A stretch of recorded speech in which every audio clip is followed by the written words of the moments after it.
It's a food program that helps families feed their kids during the summer when children don't have access to school meals.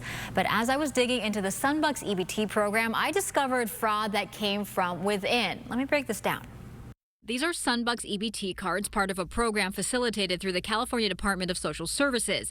Each eligible child, usually from lower-income families, receives $120 in food benefits.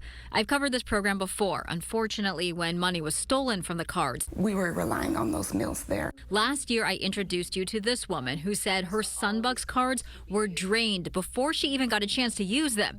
She found out her 3 cards were used online at Walmart's in Texas. We were really looking forward to having the cards because normally the kids went to school, they had their breakfast and their lunch, but while they weren't in school, it's a little bit more difficult. At the time, I asked the Department of Social Services how much fraud there was connected to these cards. A spokesperson told me they didn't have specifics because the program was new, so I followed up this year. The department said in July 2024, it became aware of what it called a fraud scheme involving employees of a contractor hired to operate the Sunbucks call center.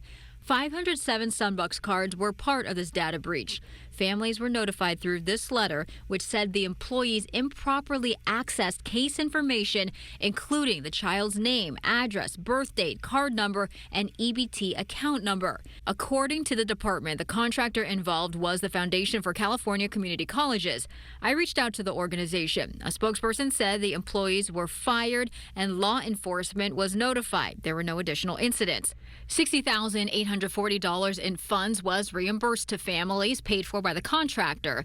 The Department of Social Services told me of the more than 5.6 million cards issued in 2024, that was it. There was no other identified fraud. And it's unclear if the employees involved face criminal charges. I did ask if I could get the number of fraud-related complaints made to the Sunbucks call center. The Department of Social Services told me it doesn't track that. That same organization is still operating the call center. I covered